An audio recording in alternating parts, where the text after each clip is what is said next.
1970 के बाद से एक पिछले 50 साल की मूवी बताइएगा जिसमें भगवा वस्त्रधारी को पॉजिटिव रोल में दिखाया गया हो।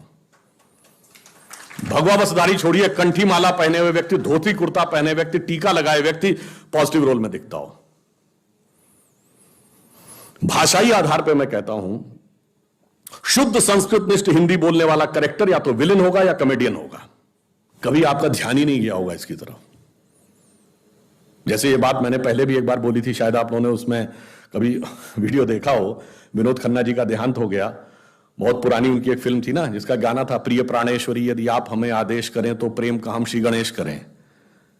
इसमें कौन सी हंसने वाली बात थी, मगर उसका पूरा चित्रण एक कॉमेडी के रूप में किया गया। शुद्ध हिंदी बोलना, संस्कृत निष्ठ भाषा बोलना कॉमेडी का पात्र है। और इब्तिदाई इश्क में हम सारी रात जागे, अल्लाह जाने क्या होगा आगे, ये अच्छा गाना था। अगर हमें टफ इंग्लिश या टफ उर्दू के वर्ड आए तो हम इंफीरियरिटी कॉम्प्लेक्स में आ जाते हैं कि हमें नहीं पता, हमें सीखना चाहिए। और जरा सी शुद्ध हिंदी बोल दी जाए तो हम उसके ऊपर चढ़ जाते हैं। क्यों भाई ऐसी शुद्ध हिंदी क्यों बोल रहे हो, साधारण बोलो, हिंदुस्तानी बोलो। ये सब हमारे दिमागों में भरा गया। और ये मैं आपसे कैसे बताना चाहता हूं, इसको कभी आप गौर करिएगा। 57 की मूवी है मदर इंडिया। उसका जो विलन है कन्हैया लाल, जो फिल्म में सुक्खी लाला बना है, वो जिस सीन पे नरगिस रेप अटेम्प्ट कर रहा है उससे पहले देवी जी की आरती कर रहा है। 1985 की मूवी है राम तेरी गंगा मैली। उसमें जब वो हीरोइन जाती है और बनारस के घाट पर एक पंडित जी से वो मांगती है मदद, तो उसको घर ले जाते हैं और उस पर रेप का अटेम्प्ट करते हैं और उसके बाद ओम नमः शिवाय बोलते हैं। 2010 की मूवी है दबंग, जिसका विलन है छेदी सिंह। वो जब चुलबुल पांडे को मारने का हुक्म देता है तो उससे पहले हनुमान जी की मूर्ति के सामने दंड बैठक कर रहा है। कभी आपने सोचा कि एजेंडा क्या था और कैसे हमारे सबकॉन्शियस माइंड में भरा जा रहा है और कैसे हमारे ऊपर इंपोज कर दिया जाता है। और भाषा से अंतर क्या पड़ता है। जैसे आप सब ने यह बात सुनी होगी, everything is fair in love and war, सुना है ना। और इसका जब अनुवाद करते हैं तो जंग और इश्क में सब कुछ जायज है। एक इंग्लिश है, एक उर्दू है। पर किसी संस्कृत, हिंदी या भारतीय भाषा में आपने सुना है कि युद्ध और प्रेम में सब कुछ उचित है? कभी नहीं सुना होगा, क्योंकि हमारी संस्कृति में उचित नहीं है। युद्ध का एक धर्म है और प्रेम का एक समर्पण है। अगर आप ये कह देंगे जो कहते थे everything is fair and love and war, तो वहां आतंकवाद भी होने लगा, क्योंकि फिर वो भी जायज है। और जो कहते हैं कि लव में सब कुछ जायज है, तो फिर एसिड भी फेंका जाने लगा। इसलिए जब आप भाषा छोड़ते हैं तो आप वो संस्कृति छोड़ते हैं और वो आपके मानस पर कैसा प्रभाव डालती है आपको पता ही नहीं लगता। इसीलिए मैं कहता हूं, फिल्मों में पहले उर्दू मिक्स हिंदी बोलता था कोई नायक, अब जो है इंग्लिश मिक्स हिंदी बोलने लगा। तो रावण कई प्रकार से आ रहा है, वो लेफ्ट लिबरल बन के भी आ रहा है और वो बन के, और देखिए कितनी मजेदार बात है, महिला एक्टिविस्ट जो लेफ्ट लिबरल थी, जो मिनी स्कर्ट पहनने को लेकर तो बहुत आक्रामक हो जाती थी और वही हिजाब के साथ खड़ी थी, बुर्के के साथ। मतलब इससे बड़ा आप डाइकोटोमी ऑफ द कैरेक्टर नहीं देख सकते। और इतना ही नहीं, वो ट्रिपल तलाक और हलाला के भी पक्ष में खड़ी हुई थी। इससे ज्यादा आप मजाक क्या समझ सकते हैं कि इसका मतलब उनका किसी भी प्रकार से कोई लेना देना नहीं था किसी भी चीज से, केवल उनको एक धर्म संस्कृति के बारे में बात वो करनी थी। इसलिए मैं कहता हूं, उस रावण को समझिए भली भांति और उसका प्रतिकार करने के लिए सूक्ष्म दृष्टि देखिए और अपनी लक्ष्मण की मर्यादा रेखा न लांघिए, क्योंकि रावण आजकल जानते किस रूप में आ रहा है कि वेश वाणी तत्व दर्शन। कभी बैंकॉक में जाइए तो जो थाईलैंड के राजा का पुराना महल दिखाया जाता है, उसके चारों तरफ 256 गरुड़ बने हैं। और गाइड से पूछिए गरुड़ क्यों बने हैं, तो कहता है in our culture king is considered as incarnation of Hindu god Vishnu and since Garuda is the vehicle of Vishnu, so entire palace is designed in such a way as if it is situated on the back of Garuda. आप बताइए, ये हमारा विस्तार। और इतना ही नहीं है, space में हम इस धरती तक सीमित नहीं है। हम वो पहली संस्कृति हैं जिसने तारों की भाषा दुनिया को सिखाई, जिसने नक्षत्रों को संज्ञा दी, जिसने आकाश से गंगा निकाली और जिसने सागर पर सेतु बनाया। मैं तो यह भी पूछना चाहता हूं मेरे भाई, जिन लोगों को लगता हो कि यह कल्पना है, वैसे तो वो आपके अज्ञान के कारण कल्पना लगती, जैसे बहुत सी चीजें विज्ञान की आज से 100-150 साल पहले कल्पना लगती थी। पर उनसे पूछ लो कि भाई ऐसी कल्पना भी तुम क्यों नहीं कर पाए? उसके लिए भी तो इतनी विराट दृष्टि चाहिए कि आप आकाश गंगा तक सोच सकें। तो इससे आप समझिए कि स्पेस में हमारा विस्तार कहां तक था। अब टाइम पे आई गणित की जो खोज है, वैसे तो बहुत सारी चीजें थी जो अंग्रेजों के आने के बाद छुपा दी गई, क्वाड्रेटिक इक्वेशन हो, अलजेब्रा हो, ट्रिग्नोमेट्री हो, ये सारी चीजें। मगर एक ऐसी चीज है जो कमोबेश सभी लोग मानते हैं, चलो ये तो मान ही लेते हैं कि भारत ने दिया। वो क्या था? शून्य। अब कहा जाता शून्य किसने दिया? आर्यभट्ट ने खोजा। अरे भाई आर्यभट्ट ने खोजा नहीं, आर्यभट्ट की किताब में पहली बार तुमको लिखा हुआ मिला। अगर आर्यभट्ट ने शून्य खोजा तो बौद्ध मत में शून्यवाद का सिद्धांत कहां से आया? वो तो आर्यभट्ट से पहले के थे। और ये बताइए कौरवों की 18 अक्षौणी सेना से लेके भगवान राम की जन्म कुंडली बन रही थी, वो बगैर शून्य के बन रही थी। वास्तविकता यह है कि शून्य वेदों से निकला और वो इस बात को स्वीकार करने को तैयार नहीं होते थे कि धर्म ग्रंथ से निकलता है। इसलिए उनको छटपटाहट थी, इसलिए वो कहने का प्रयास करते हैं किसी और ने निकाला था। और समस्या क्या है? हमारे यहां तो भगवान राम की जो कुंडली निकली है वो जब नासा के प्लैनेटोरियम सॉफ्टवेयर में डाली गई तो 7114 समथिंग बीसी की डेट निकल आई। अब बताइए, वैसे तो मैं नहीं मानता कि वो डेट सही है, उसके अंदर नक्षत्रों का कैलकुलेशन किया जाए तो बहुत पीछे आएगा। परंतु बताइए, उन लोगों ने हमको समझा दिया कि हम अवैज्ञानिक हैं और हम अंधविश्वासी हैं, जिनमें किसी एक के यहां लिखा है कि धरती चपटी है और एक के में लिखा धरती के चारों तरफ सूरज घूमता है। और ऐसे महान ज्ञानदेव पाड़े लोगों ने हम लोगों को समझा दिया कि हम अनसाइंटिफिक थे और धरती को चपटी और धरती को इस सौरमंडल का केंद्र कहने वाले लोग वैज्ञानिक थे। आज भी जब सूर्य ग्रहण या चंद्र ग्रहण होता है, आप नासा की ऑब्जर्वेटरी बताती है ना, 1950 से पहले नासा नहीं था।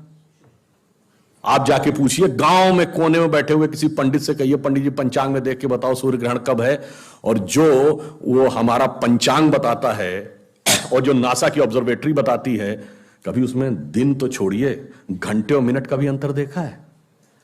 हमारा तो कैलकुलेशन 5500 साल से एज इट इज चला रहा है। और उसके बाद उन्होंने हमें बताया कि हम अवैज्ञानिक हैं। आज भी आप बताइए, उत्तर भारत में उतना नहीं दिखता, दक्षिण भारत के मंदिरों में जाइए, नवग्रह बने हैं तो सूर्य केंद्र में है कि धरती केंद्र में है? सूर्य के 7 किरणें होती हैं, 7 घोड़े सूर्य के बने कि नहीं मंदिरों में? अब बताइए, ऐसा हमारे दिमागों में भर दिया जाता है। हम सब ने, हम लोगों ने भी विज्ञान में पढ़ा कि सबसे पहले 9 ग्रहों की खोज किसने की? केपलर ने। Kepler's law of planetary motion. हम सब ने, जिसने फिजिक्स पढ़ी होगी 10वीं 11वीं 12वीं में, कभी न कभी Kepler's law of planetary motion पढ़े होंगे कि केपलर ने सबसे पहले बताया कि 9 ग्रह होते हैं। अब ये बताइए, इधर जब हम पूजा करते हैं तो पंडित जी हाथ में जल ले क्या बोलते हैं? ब्रह्मा मुरारी त्रिपुरांतकारी भानु शशि भूमि सुतो बुधश्च और गुरुश्च शुक्र शनि राहु केतु सर्वे ग्रहा शांति करो भवन्तु। अब ये 9 ग्रहों के नाम केपलर बताए थे कि पंडित जी बताए हैं? और हजारों साल से बता रहे हैं। और उसमें मजे की बात यह है कि मंगल के लिए भूमि सुत यानी भूमि का बेटा, धरती का बेटा शब्द है। या अब जाके साइंस ने यह कन्फर्म किया है कुछ समय पहले कि एक थ्योरी है कि कभी एक जमाने में बहुत बड़ा एस्टेरॉयड टकराया था कि धरती से, और धरती का एक टुकड़ा अलग हो गया था, वही टुकड़ा बाद में मंगल बन गया। और भूमि सुत हमारे यहां लिखा हुआ, मंगल के पर्यायवाची में भूमि नंदन भूमि सुत जैसे शब्द हैं। अब आप देखिए क्या वैज्ञानिकता है और कैसे उसको इसमें सम्मिलित किया गया। मैंने क्यों बताया? हमारे यहां विज्ञान और धर्म इस कदर एक मत है कि ये उनकी बुद्धि परप्लेक्स हो जाती है कि कैसे हो सकता है। अब मैं शून्य पे आता हूं। हमने शून्य खोजा, मगर महत्वपूर्ण बात है हमने शून्य क्यों खोजा? हम शून्य खोजने में सफल क्यों हुए और वो क्यों नहीं सफल हो पाए?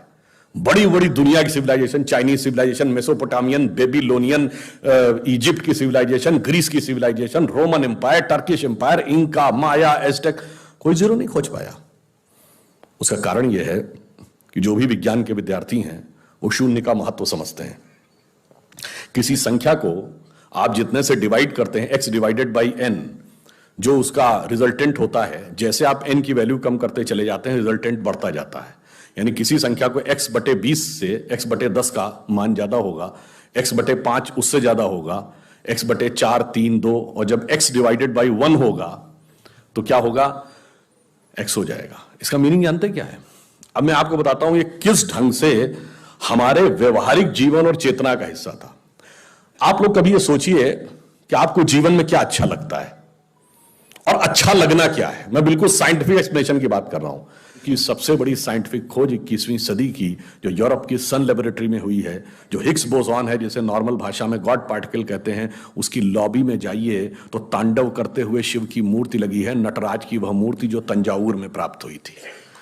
और उसके नीचे ऑस्ट्रियन साइंटिस्ट फिट्जे कैपरा का कोट लिखा हुआ है, जिसने बड़ी फेमस किताब लिखी थी द ताओ ऑफ फिजिक्स। अगर आप लोगों ने वो सुना, इस किताब का नाम सुना हो, उसमें वो कहता है क्यों लगी है वहां पे भगवान शिव की मूर्ति। उसने कहा because the परपीचुअल creation and destruction of universe is like the cosmic dance of Shiva. Ram काव्य के रचयिता महर्षि वाल्मीकि थे, और आज वाल्मीकि समाज किस कैटेगरी में माना जाता है? शेड्यूल कास्ट में। और हमने कहा रावण क्या था? ब्राह्मण। तो फैक्ट यह है कि ब्राह्मणिकल नैरेटिव रावण के साथ है और दलित नैरेटिव राम के साथ है, जो है उसका उल्टा समझाने की कोशिश कर रहे हैं। अब इसके बाद वो चुप हो गए। देखिए जो सत्य है और उसको कैसे पलटने का प्रयास किया जाता है। महर्षि वेदव्यास ने महाभारत लिखी। महर्षि वेदव्यास की माता मछुआरिन थी।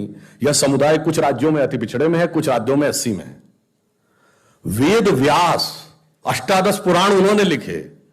महर्षि वाल्मीकि जिन्होंने पूरी राम कथा लिखी, only the ancient cosmological calculations of Hindus matches with the modern scientific calculations because they went to the billions. और आज हम मानते हैं कि 4.5 बिलियन ईयर है अर्थ की आयु, 1.97 बिलियन हमारे यहां मानी गई। कार्ल सेगन कहता है others were not able to even reach 100,000 and Hindus have calculated up to billions.